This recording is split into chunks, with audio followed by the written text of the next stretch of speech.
Magandang hapon po sa lahat. Narito po tayo sa ating Sunday service. Kahit na po wala tayo sa church, tayo po ang church. Tayo po ay pumupunta lamang sa isang building upang ang Diyos ay ating sambahin. Dahil yun ang kanyang utos na honor the Sabbath day. So tuwing linggo po tayo po ay dumadalo sa gawain sa church upang sambahin po natin ang ating Panginoon. Since na ito nga pong panahon na ito ay talaga pong hindi tayo makakapunta sa church, sa physical structure na doon ay nagkakatipon tayo sa ating simbahan. So tayo po ay dadako sa ating panalangin bago po tayo mag-umisa.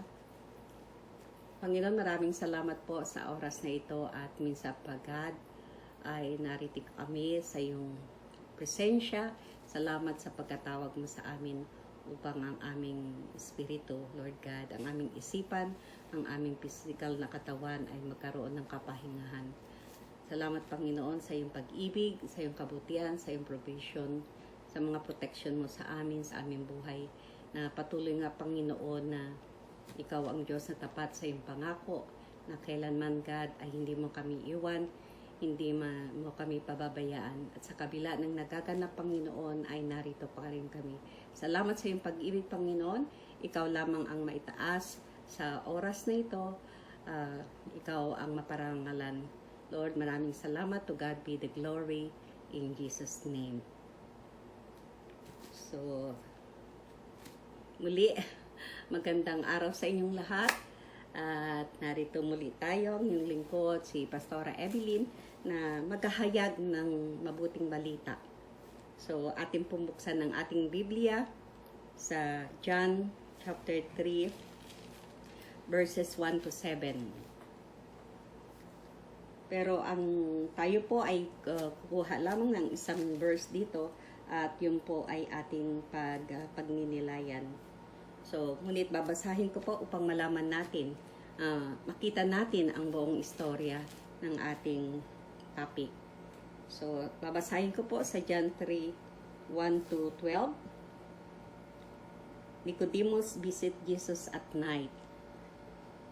Now, there was a Pharisee, a man named Nicodemus, who was a member of the Jewish ruling council. He came to Jesus at night and said, Rabbi, we know that you are a teacher who has come from God, for no one could perform the signs you are doing if God were not with him. Jesus replied, Very truly, I tell you, no one can see the kingdom of God unless they are born again. How can someone be born when they are old? Nicodemus asked. Surely they cannot enter a second time into their mother's womb to be born. Jesus answered, Very truly I tell you, no one can enter the kingdom of God unless they are born of water and the Spirit. Flesh gives birth to flesh, but the Spirit gives birth to spirit. You should not be surprised at my saying, You must be born again. The wind blows whenever it pleases. You hear its sound, but you cannot tell where it comes from or where it is going. So it is with everyone born of the Spirit. How can this be? Nicodemus asked. You are Israel's teacher, said Jesus. And do you not understand these things? Very truly I tell you, you speak of what we know, and we are testify to what we have seen. But still your people do not accept our testimony. I have spoken to you of earthly things, and you do not believe. How then will you believe if I speak of heavenly things? So, ito po ang ating verse na pagninilayan ay ang verse 6. Flesh gives birth to flesh, but the Spirit gives birth to spirit. Flesh gives birth to flesh, but the Spirit gives birth to spirit. So, ang title po ng ating topic ay Boundary in Between. So, ito po sa ating chapter na pinag-usapan ay dito po ay tinutukoy si Nicodemus. So si Nicodemus ay isang Pariseo. So ano po ba yung Pariseo? Ito po ay a group of Jewish leaders, yung mga leader po na siyang nagli-lead sa mga tao upang sila ay makakilala sa Panginoon. So sila po ang nagbibigay ng salita ng Diyos sa mga tao upang sila po ay magkaroon ng direksyon sa ating buhay. So si Nicodemus po ay isang teacher. Siya po ay member of the Jewish ruling council. So nakita po natin ang buhay ni Nicodemus. Siya po ay very proud of himself. Siya po ay isang mayaman, one of the wealthiest Jewish people among the Jews. So siya po ay familiar sa mga tao, kilala po siya dahil sa kanyang malaking impluwensya sa mga tao. Ganun po yung mga Pariseo noon that time na nais nila na sila'y makilala ng mga tao. So marami po silang ginagawang mga activities, so sila po ay nagdarasal at nakikita ng mga tao. So nakikita po ang kanilang pagka-religious, yung po ang kanilang kinagawian. So doon sila nagkakaroon ng satisfaction kapag ang mga tao ay nakikita silang nagdarasal, nagpapas, at doon po nabibuild up ang kanilang proudness sa kanilang sarili dahil tinitingnan po sila ng mga tao na sila ay mga reliyoso. Ngunit po at that time ay since si Nicodemus ay isang teacher, there is something na nung nakita niya na naghahayag ng mabuting balita ang ating Panginoon, there is something in his spirit na parang na-stir up. But the thing is, dahil wala ang banal na espiritu sa isang teacher na ito na naghahayag ng salita ng Diyos, ay nandun po ang kanyang kabulagan. Amen? So, dito po, ang ating title ay nagpapatunay po na kahit isang teacher na nakilala ang Panginoon through head knowledge, ay nandun ang boundary. Nandun po yung pagkakaiba ng spiritual at ang flesh. Sa kanyang head knowledge, ito po ay pinapakita sa atin na through head knowledge ay nakikilala niya lang ang Panginoon. So wala siyang personal relationship sa Panginoon. At yung time na nakita niya si Kristo ay nagkaroon siya ng kakaibang karanasan. Kaya dito po pinakita si Nicodemus visit Jesus sa gabi. Amen? So bakit gabi? Bakit hindi siya pumunta ng araw at pwede naman siya magpautos sa kanyang mga assistant? But the thing is, there is something na gustong malaman ni Nicodemus sa sarili niya na meron siyang mga katanungan na hindi niya masagot. Even as a teacher of the law, ay marami siyang mga katanungan sa kanyang sarili. So ito po ay pinapahiwatig na mayroong kakulangan, may emptiness sa kanyang buhay na gusto niyang maranasan ang kapayapaan, ang kagalakan sa kanyang espiritu. So, nandun po pinapakita ang kanyang sarili na siya ay walang kapayapaan dahil ng kanyang narinig si Kristo ay there is something na na-stir up sa kanyang spirit na only Christ can answer that. So, that time nang nakita niya si Jesus Christ ay nagkaroon ng kakaiba siyang feelings na hindi niya maunawaan. So, ang tao na pinapatnubayan ng Espiritu ay nauunawaan niya ang salita ng Panginoon. Amen? So, sabi nga na my sheep knows my voice. Amen? Ngunit sa isang Pariseo, isang teacher of the law, ay dito po ay pinapahiwatig na hindi niya maunawaan ang mensahe ng ating Panginoon. So, ito po ay nangangahulugan na wala ang banal na espiritu sa isang teacher na ito na nag-aaral ng salita ng Diyos. So, marami po dyan tayong mga kakilala, mga pare, mga lingkod ng Panginoon na sa kanilang pangungusap ay nakikita mo kung nandun ang banal na espiritu sa kanilang buhay, nagkakaroon ng effect ang kanilang sinasabi, nararanasan mo ang presensya ng Panginoon sa kanila habang sila ay nagsasalita, ay nandun ang Holy Spirit na nangungusap sa ating puso. So, kaya po, kapag tayo po ay maharap at hinahayag ang salita ng Diyos, kung sino man ito, ay tinitest po natin kung ano ang spirit ng taong yon at bakit siya ay nakakapagsalita. At doon po natin nalalaman kung kayo po ay grounded sa Panginoon, sa kanyang salita, ay malalaman po natin kung ano ang spirit na mayroon ang taong yon. So, sa isang teacher of the law, ito po na kanyang hinarap ang ating Panginoon, dumalaw siya ng gabi dahil nahihiya siya sa mga tao na siya'y makita at makita siya ng mga kanyang kapatiran na bakit ka dumako sa kay Jesus, ano ang nais mo. So bilang tao na very proud of himself, ay ayaw niyang ipakita sa mga tao yung kanyang kahinaan, yung kanyang pagtatanong na marami silang mga itinatago sa kanilang puso. Yun po ang tinatawag na there is a hypocrisy in their heart. Hypocrisy in the sense na wala sila sa katotohanan, ayaw nilang ilabas ang kanilang kahinaan, sila'y nahihiya at hindi po sila humaharap sa buhay. Nandun po ang takot ng mga taong ito, at sa isang teacher of the law na ini-expect natin na siya po ay bold sa pagharap sa buhay, ay bakit po siya ay dumako sa ating Panginoong Hesukristo. So, ang sabi po dito, na sabi ng Panginoon, very truly I tell you, no one can see the kingdom of God unless they are born again. So, ano pa yung born again?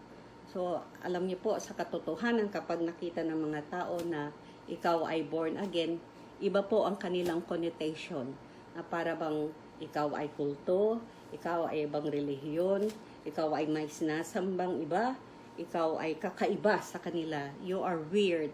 Hindi nila nalalaman ng ang ibig sabihin ng born again ay ikaw ay bago na, there's transformation, nagkaroon ka ng relationship sa Panginoon. So nag-iba na ang iyong pag-uugali dahil sa pagtanggap mo kay Kristo, nang namatay sa krus ng Kalbaryo, ay nagkaroon ka ng salvation, and through the power of the Holy Spirit, yun po ang tumutulong sa atin upang maunawaan natin ang salita ng Diyos sa ating buhay. So, sabi po dito sa verse 6, flesh gives birth to flesh, but the Spirit gives birth to spirit. So, tayo po ay create ng Panginoon na katawan, isipan, at ang ating espiritu. So, ang ating pong katawan na itong ating physical na katawan natin, na nandito yung organs at different blood vessels, nandito po sa atin, sa ating physical na katawan, ang ating pong emosyon, ang ating pong mind ay ang ating emosyon, ang ating will, ang ating mga desisyon sa ating buhay, at ang espiritu po na binigay sa atin ng Panginoon, yung po ng ang tao ay nagkasala, ay nawala po ang espiritu ng Panginoon sa atin, dahil po ay mentor ang kasalanan ng tao sa ating buhay. So lahat po ay nagkasala. No one is righteous in His sight. So wala pong righteous sa harapan ng Panginoon. Tayo po ay makasalanan. Kaya po ang sinasabi po dito na ang flesh gives birth to flesh. The spirit gives birth to spirit. So as tao na walang espiritu, dahil tayo nagkasala, ang lahat ng ating ginagawa ay puro makalaman. Yung ating desisyon ay sa atin nagmumula. Puro iniisip natin ang ating mga pangarap, ang ating mga achievement, ang ating anything na puro sa atin, at minsan pa kung ano ang ating mga achievement ay talaga pong ito'y ating pinagmamayabang, tinataas natin ang ating sarili. So there's nothing wrong po sa mga pangarap, sa mga achievement natin, pero yung po ba ay nag-glorify ang ating Panginoon. So ang tao na nakakilala sa Panginoon, na born again, hindi born again na iba ang relihiyon, kundi may relasyon sa Panginoon, nauunawa ng salita ng Diyos. Yan po ay anuman ang kanyang ginagawa, ay ito po ay nagbubunga in spirit. So, nandun po yung pagbubunga ng pagmamahal, pag-iintindi sa kapwa, kagalakan, self-control sa ating mga ginagawa. Nandun po ang kababaan ng loob sa atin. So, ito po ay nagbubunga ng kabutihan sa ating sarili, sa ating kapwa, at ang relasyon po natin ay naaayos. So, hindi po natin nililipap ang ating sarili, kundi iniintindi natin ang kabutihan ng ibang tao. So, may boundary po. May boundary po ang spiritual life at ang natural life. So, in spiritual life, ay hindi natin nauunawaan ang mga bagay na nangyayari sa ating buhay dahil tayo pa ay nandito pa sa mundo. So, dalawa po ang ating nature, ang spiritual nature natin at ang ating natural nature. So, kahit na po na tayo ay lumalakad dahil ang Holy Spirit ay nasa atin na gumagawa tayo ng mabuti, but still, there is an external existence sa ating buhay, itong ating natural nature natin na nandun pa rin na nagdidikta sa atin kung ano ang dapat natin gawin in our own decision. So, hindi po nasusunod ang banal na espiritu kapag po ang pinapakinggan natin ay ang natural life na ito. So, kung ano man ang iyong pakinggan, ang spiritual ay nagbubunga sa spirit, sa mga bunga ng espiritu na nakakabuti sa ating kapwa, at nagkakaroon ng magandang relasyon, nagkakaroon tayo ng freedom in our spirit to worship God in spirit and in truth.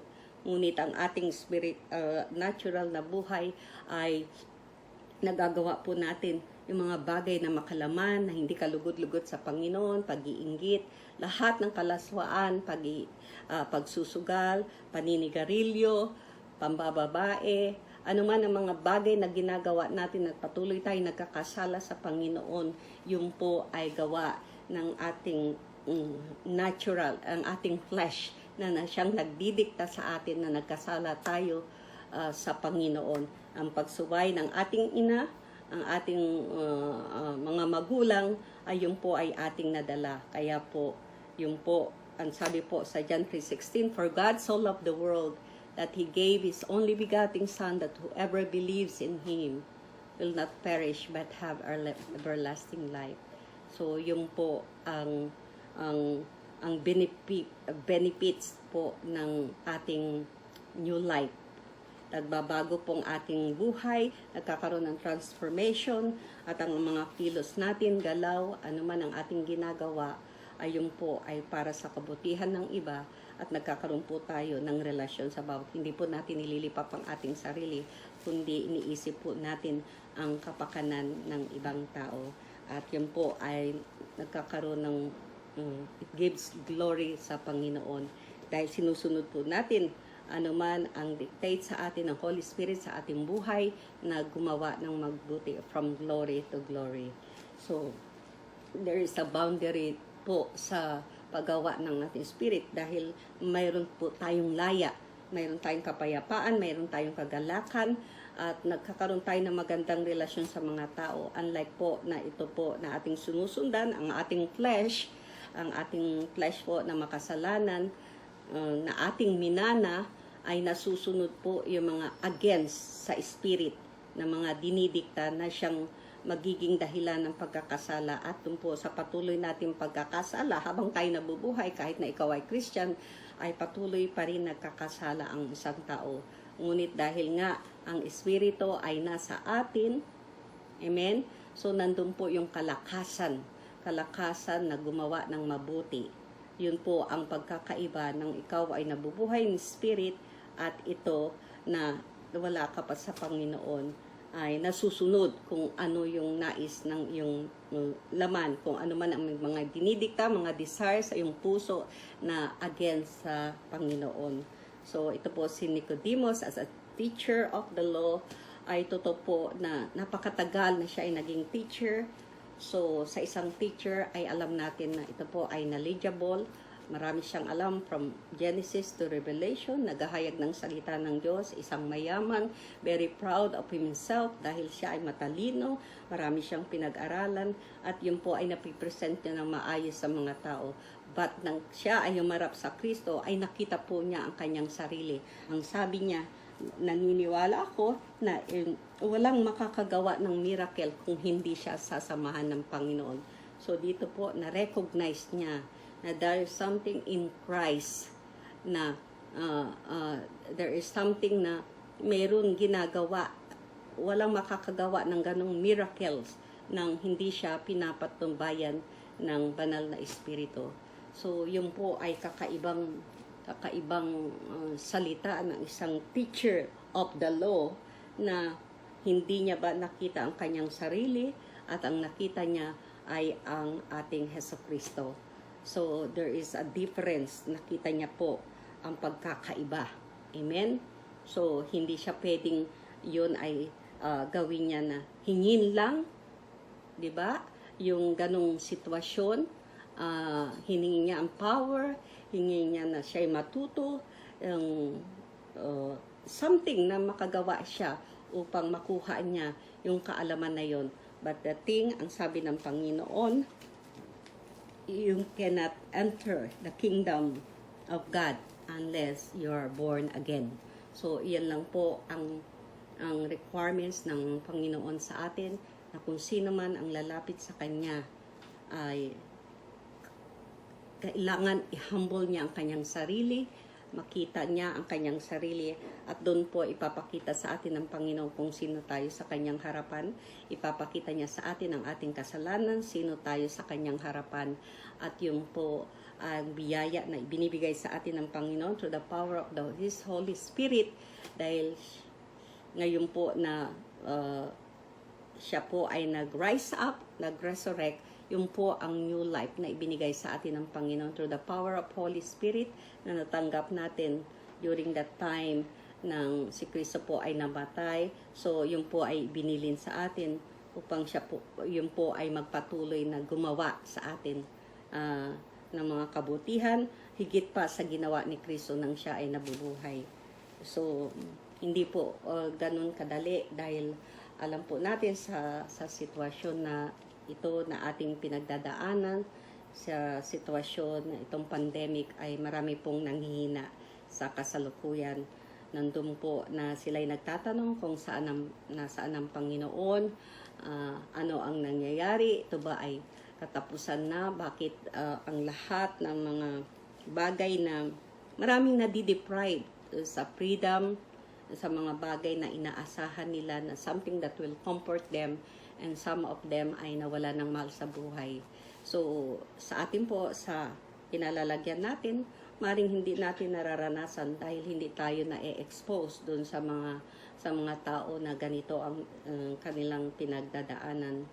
Ngunit po ang katotohanan ay totoo po na mahirap manaunawaan ang ganitong mga sitwasyon sa mga tao na mananatili yung kanilang pride, mananatili sila sa kanilang sariling pangunawa, ayaw nilang lumapit sa Panginoon, at nandun pa rin ang katigasan ng kanilang puso. Sometimes, niyayaya muna sila sa prayer meeting, ngunit nandun pa rin na parang nire-reject nila. Ayaw nilang makarinig ng salita ng Diyos dahil ang iniisip nila ay para bang corny, kakaiba ang dating ng mga taong naglilingkod sa Panginoon. At yun ang kanilang isip na kapag ikaw ay naghahayag ng salita ng Diyos, ay para bang nais lang na ikaw ay sumanib sa kanila upang ma-promote itong ating sinasabing organisasyon, itong ating grupo, ngunit di nila nauunawaan na ang Diyos ang kumakatok sa kanilang puso. At yun po ay ginawa na ng Panginoon na sila'y patawarin nung time na yon na tayo makasalanan pa lang, ay ginawa ng Panginoon na tayo ay kanyang patawarin. So, ang kanyang pagpako sa krus ay para sa lahat. So, hindi po siya nagtatangi, hindi po siya pumipili ng tao, ngunit lamang yun po na naniniwala sa Kanya, lumalapit ng buong puso sa Kanya, ay yun po lamang ang maliligtas. So from the beginning, alam po ng Panginoon na kung sino ang susunod sa Kanya. Hindi po siya nagtatangi at hindi po katotohanan na predestined na ang isang tao na ito ay ligtas at ito ay dito sa kabila ganito ang kanyang patutunguhan.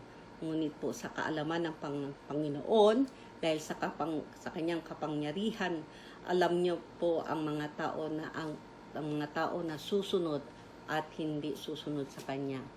Ngunit ang Panginoon po ay nandun ang kahabagan sa atin. Tayo po ay binibigyan ng pagkakataon ng Panginoon sa ating buhay.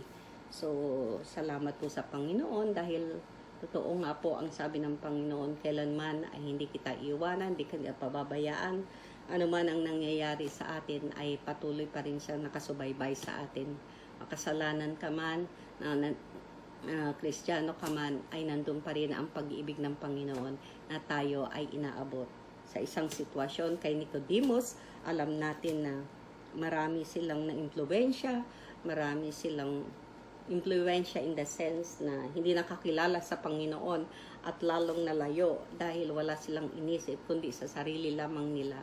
So, there is no power of the Holy Spirit dahil wala nga sa kanila.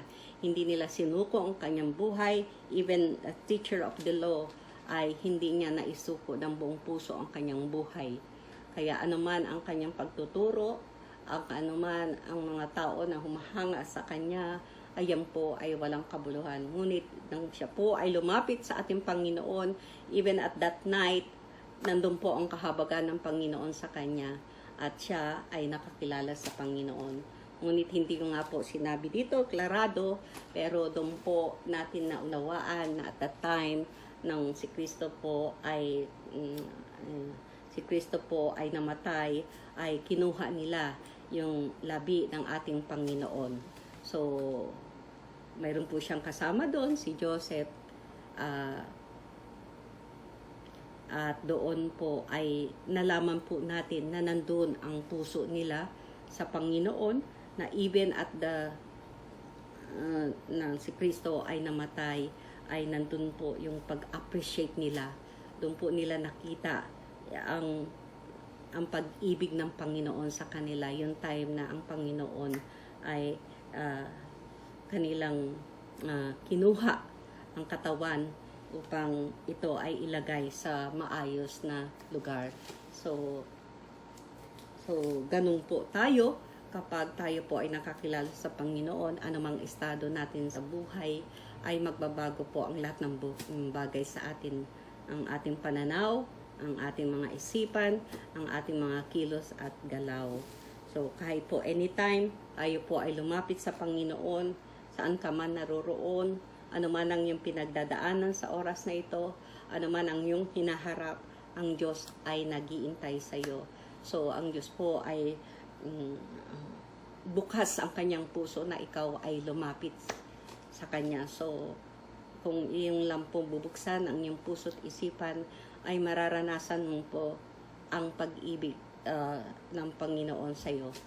Amen? So sa akin po, ng time na yun na ako ay naranasan kong hirap sa akin buhay nang ako po ay nag-asawa at hindi ko po ina-expect ganito ang aking maging karanasan. Even in my dreams, even sa aking mga iniisip beyond my thinking, ay naranasan ko ang isang bagay na matinding mga pagsubok sa aking buhay nung ako po ay bago mag-asawa. So tinatanong ko po ang Panginoon na para akong buhay na patay, na wala na ang aking mga pangarap, naglaho, hindi ko alam kung saan ako pupunta.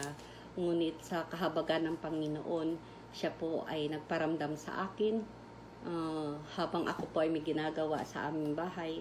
Habang po ako ay naguhugas, narinig ko po ang salita ng Panginoon.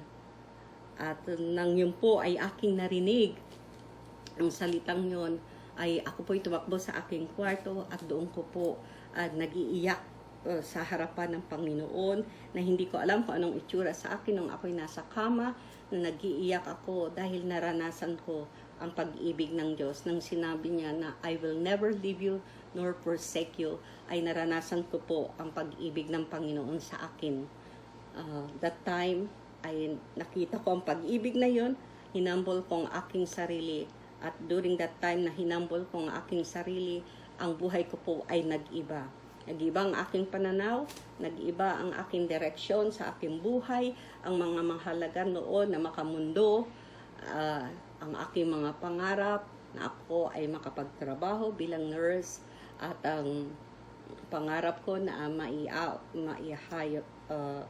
mailip up ko ang aking mga magulang dahil ako po ay sawa na sa paghihirap, na ako'y bata pa, ay puro hirap na hindi ko naranasan, na ako ay mag-enjoy bilang bata, maglaro. So, hindi ko naranasan dahil ako po ay parang isang alila sa bahay namin dahil wala kaming permanent na katulong. So, ang nanay ko po ay naghahanap buhay, nagluluto ng pagkain. So, ako po ang parating naghuhugas, ako ang parating nag-aayos sa kusina sa araw-araw mula Lunes hanggang Linggo. Ayun po ang aking trabaho at ako po ay nagbabantay ng tindahan. So, yung po ay para bang itinanim ko sa aking puso na ayokong ganitong buhay. Ayoko na para akong alipin, parati akong nasa kahirapan. Ngunit hindi ko alam na mayroong palang Diyos na nag-aantay sa akin. May Diyos na kumakatok sa aking puso.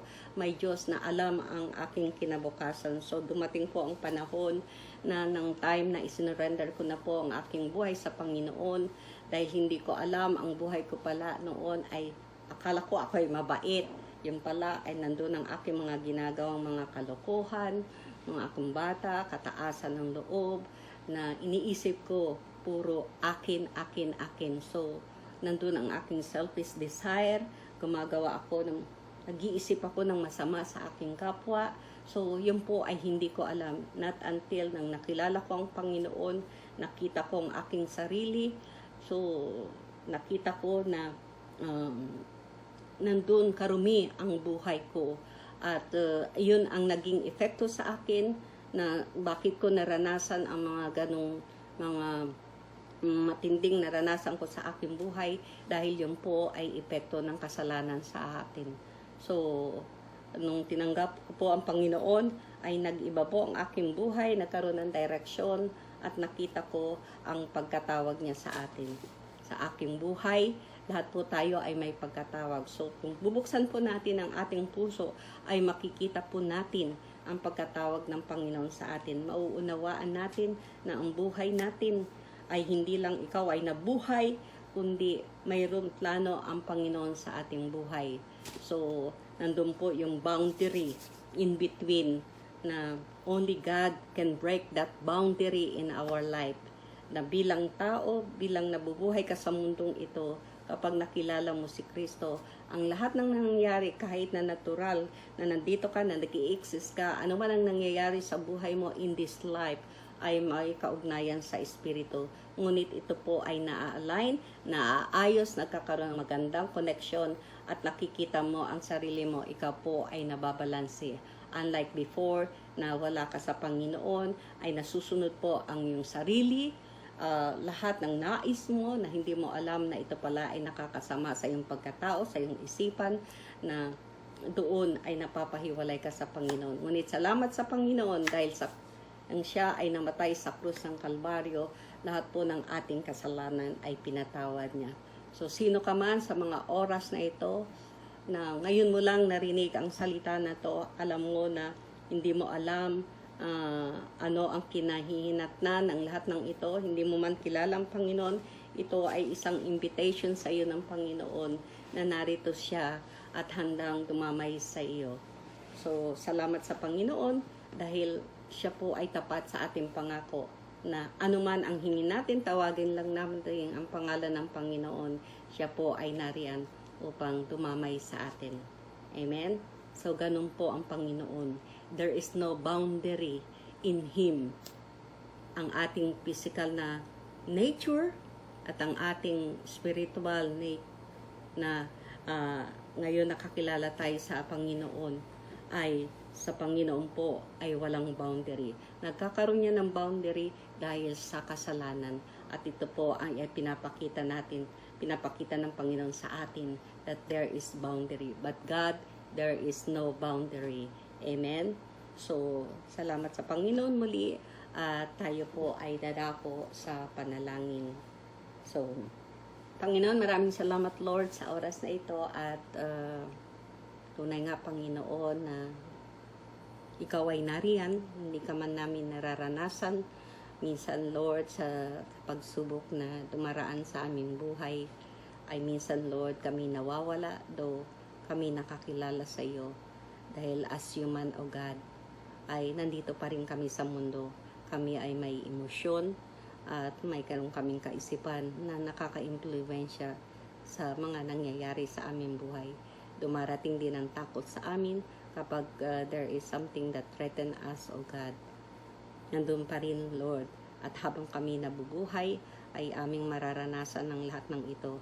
Dahil nandito pa rin kami sa flesh na ito at alam namin na ang flesh na ito ay nagbubunga ng makalaman din, Panginoon, na pananaw.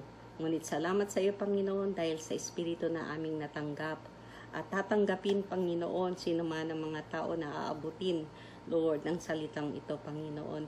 Naniniwala kami, Lord God, ang iyong banal na Espiritu ang siyang magtuturo sa amin at siyang magpapabago ng aming kaisipan, Panginoon. Lord, maraming salamat sa mga biyaya na aming nararanasan. We believe, O Lord God, na hindi babalik ang iyong salita, na walang hindi magbubunga, Panginoon. Dahil ikaw ang nagsabi nito, Panginoon, ikaw ang Diyos na makapangyarihan, and you have no boundary, O God. Kaya mong even things, O Lord God, na impossible sa tao, ay pwedeng maging posible sa iyo, Panginoon. Walang mahirap na bagay sa iyo, Panginoon. Ang lahat ay kaya mong gawin, Panginoon. Through your grace, through the power of the Holy Spirit, Panginoon, naniniwala kami na minsan pagkat ay ikaw ay kikilos sa oras na ito, Panginoon, dahil nakita namin ang iyong kapangyarihan, hallelujah, na gumawa ng mga bagay na hindi namin iniisip, ngunit ikaw lamang ang makakagawa, Panginoon. Lord, maraming salamat. At ang Diyos na aming tinatawag ay buhay, totoo, at totoong nagpapalaya, Lord God, sa aming buhay. Kaya ito, Panginoon, ay aming naranasan ngayon, Panginoon, na tunay nga, Panginoon, na ang iyong salita ay may katotohanan, na sino man ang tatawag sa iyo, Panginoon, ay iyong tutugunin ang kanilang kahilingan. Lord, maraming salamat, Lord. Pagpapala, Lord God, ang iiwan ko sa oras na ito, at sino man na nakakarinig ng boses na ito, Panginoon, Lord, may kakulangan ang physical na katawan na ito, Panginoon, Lord, ngunit naniniwala ako ng iyong salita, Lord, ay magbubunga, hallelujah, magbubunga sa mga tao nakikinig, Panginoon, nag-i-internalize ang iyong salita, dahil ang iyong salita ay may kapangyarihan na magbago sa aming buhay. Hallelujah, dahil walang bagay na mahirap, imposible sa iyo, Panginoon. You are a sovereign God, a all-powerful God, Lord, na aming tinatawag. Lord, maraming salamat sa iyo namin pinagkakatiwala ang lahat, Panginoon. To God be the glory. In Jesus' name, amen and amen.